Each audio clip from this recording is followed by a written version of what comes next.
विद्यार्थियों, हमने आपके लिए रो सीड संगठन के विभिन्न सिद्धांत के बारे में बताया था।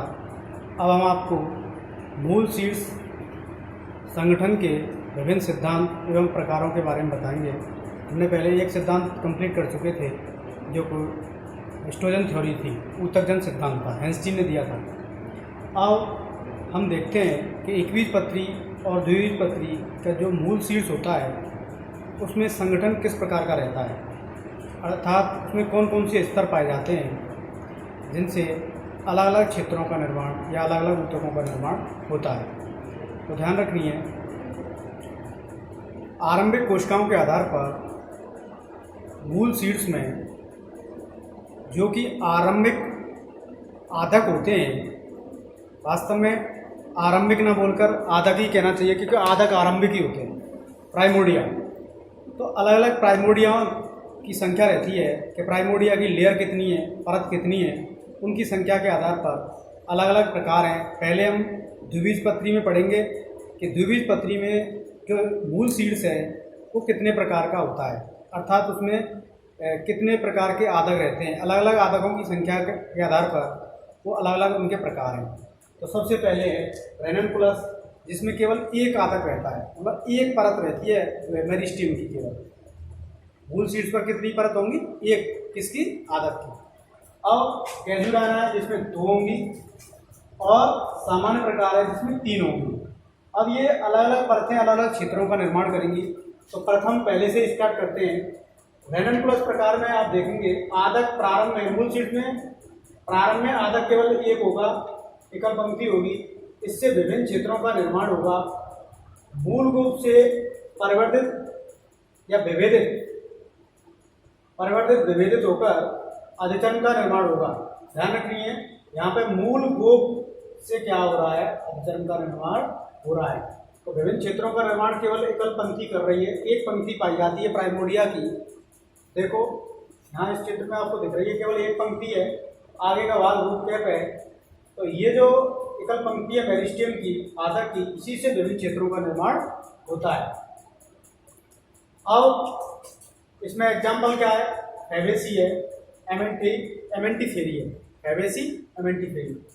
अब अगर यहाँ कैजुराना प्रकार में देखेंगे आप तो आधकों की संख्या कितनी है? 2 है। बाहर वाली परत जो कि बल्कुट और मूलगोप का निर्माण करेगी, अंदर वाली परत जो कि केंद्रीय सिलेंडर अर्थात जाइलम फिलम स्टील का निर्माण करेगी, रंभ का। इसमें एग्जाम्पल है प्रोटीएसी। ध्यान रखिए, प्रोटीएसी तो है, ये कैजुराना में इसमें शामिल है। इसी प्रकार से रेननकुलस में रेननकुलस स्वयं भी शामिल है। अब यहाँ पे आपको 2 परत दिखाई दे रही है, ये दोनों परत बाहर वाली और अंदर वाली। ध्यान रखिए, बाहर वाली ये है यहाँ पे और अंदर वाली ये है।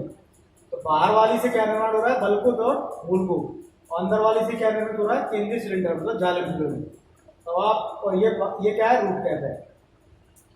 अब अगर आप देखेंगे तीसरे प्रकार में, सामान्य प्रकार में, तो आधकों की संख्या कितनी है? 3 परत पाई जाती है। बाहरी परत मूलगोप और अधिगर्भ का निर्माण करेगी।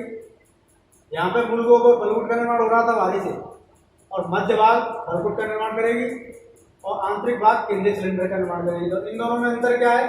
यहाँ पे आंतरिक केंद्रीय सिलेंडर है, यहाँ भी आंतरिक केंद्रीय सिलेंडर है, लेकिन यहाँ मध्य भाग बल्कुट का निर्माण करता है, जबकि यहाँ बल्कुट और मूलगोप का निर्माण बाहरी भाग करता है। मूलगोप और अधिचरण का निर्माण बाहरी भाग करता है। तो ध्यान रखिए, ये जो आपको मूलगोप दिख रही है, रूट कैप दिख रही है, वास्तव में ये इस प्रथम लेयर के द्वारा ही बनती है। ध्यान रखिए, ये परत में बनाती है, या आगे वाली परत में बनाएगी, यहाँ भी आगे वाली परत में बनाएगी। अब अगर हम देखें एकबीजपत्री में देखें तो एकबीजपत्री में मूल सीड्स संगठन के 4 प्रकार होते हैं। सामान्यतः ये जो बताए थे मैंने, रेननकुलस, कैजुराना और सामान्य प्रकार, ये द्विबीजपत्री के थे। अब एकबीजपत्री में यही प्रकार रहते हैं, रेननकुलस, कैजुराना और सामान्य प्रकार। तो रेननकुलस टाइप का एग्जाम्पल एकबीजपत्री में लहसुन है, लहसुन। और द्विबीजपत्री मतलब है कैजुराना प्रकार में, जो कैजुराना प्रकार है उसमें एकबीजपत्री में एग्जाम्पल फुटबॉल लिली है, जबकि सामान्य प्रकार में एकबीजपत्री में लिली एग्जाम्पल है। तो इसका मतलब है द्विबीजपत्री के समान ही एकबीजपत्री में भी इसी प्रकार की लेयर पाई जाती हैं, लेकिन संख्या उनकी 4 होती है। यहाँ पे 3 संख्या द्विबीजपत्री में पाई जाती है, जो कि रेननकुलस, कैजुलाइना और कॉमन प्रकार है। और एकबीजपत्री में यही प्रकार पाए जाते हैं सेम, केवल एग्जाम्पल अलग है, जैसे लहसुन, फुटबॉल लिली और लिली। जैसे यहाँ पे फूलों के एग्जाम्पल ये दिए गए हैं आपको। और मैंने 4 परत बताई थी एकबीजपत्री में। द्विबीजपत्री में तो 3 यही है ही है, लेकिन एकबीजपत्री में 4 परत होती है, 3 तो ये होती है सेम द्विबीजपत्री के समान। इनके एग्जाम्पल लहसुन है, फुटबॉल ले लिए, तो ध्यान रखनी है आपको। ये जो एग्जाम्पल है ऊपर, ये एकबीजपत्री के एग्जाम्पल है, क्योंकि यहाँ द्विबीजपत्री के एग्जाम्पल है, जो कि प्रकार है द्विबीजपत्री के, इन्हीं के समान एकबीजपत्री पाए जाते हैं। तो 4 परत पाई जाती है एकबीजपत्री में और द्विबीजपत्री में 3 परत। तो 4 परत, चौथी परत कौन सी है एकबीजपत्री में?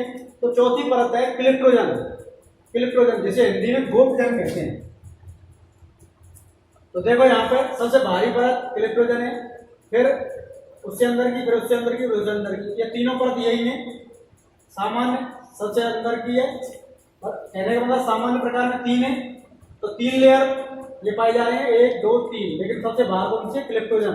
तो इसका मतलब है ये जो प्रकार है द्विबीजपत्री के समान एकबीजपत्री में पाए जाते हैं, लेकिन क्लेप्टोजन अतिरिक्त स्तर पाया जाता है एकबीजपत्री में, जिसे गोपजन कहते हैं, जो कि वास्तव में मूल गोप का निर्माण करता है। क्योंकि मूल गोप की कोशिकाएं लगातार भूमि में वृद्धि करने के कारण वो नष्ट होती जाती हैं, तो उनकी जो क्षतिपूर्ति होती है वो गोपजन या क्लेप्टोजन से होती है। तो तुम्हें कोई पूछता है कि क्लेप्टोजन किसमें पाया जाता है, तो आपको बतानी है कि मूल शीर्ष का भाग है, और ये वास्तव में एकबीजपत्री में पाया जाता है।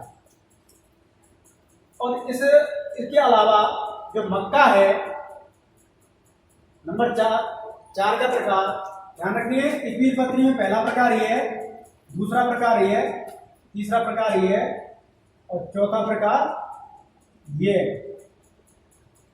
और इसका एग्जाम्पल मक्का है। एक क्लोव नामक वैज्ञानिक थे, जिन्होंने मक्का में एक क्यूसेंट क्षेत्र, निष्क्रिय क्षेत्र या शांत क्षेत्र, क्यूसेंट का मतलब है शांत क्षेत्र या क्यूसेंट सेंटर केंद्र की खोज की थी, जो कि वास्तव में कहां पाया जा रहा है? ध्यान रखिए, ये विभजोतक और मूलगो, और इसके पीछे क्या होगा? विभजोतक होगा जस्ट। तो इसका मतलब है वास्तव में देखा जाए तो ये जो लेयर पाई जा रही है विभजोतक की, और इसके अलावा भी पीछे जो क्षेत्र पाया जा रहा है, तो उनके मध्य क्या पाया जाता है? क्यूसेंट सेंटर पाया जाता है। तो इससे क्यूसेंट सेंटर वह क्षेत्र होता है जहां पे कोश का विभाजन नहीं होते हैं, अर्थात यहाँ मेरिस्टेम निष्क्रिय अवस्था में पाया जाता है, तो उसे क्यूसेंट सेंटर कहते हैं। इसकी खोज क्लोव ने मक्का में की थी। तो आप एकबीजपत्री और द्विबीजपत्री के मूल शीर्ष संगठन के बारे में समझ चुके हैं। ध्यान रखने में एक बार फिर बता देता हूँ, ये रेननकुलस, कैजुलाइना और सामान्य प्रकार ये द्विबीजपत्री में पाए जाते हैं। सेम यही प्रकार एकबीजपत्री में पाए जाते हैं, लेकिन उनके एग्जाम्पल लहसुन, फुटबॉल लिली और नंबर 4 पर मक्का है, जिसमें क्लेप्टोजन स्तर होगा। तो ध्यान रखनी है आपको। तो बच्चों, इस टॉपिक को यही समाप्त करते हैं। आगे के लेक्चर के बारे में मूल शीर्ष संगठन के बारे में पढ़ते हैं।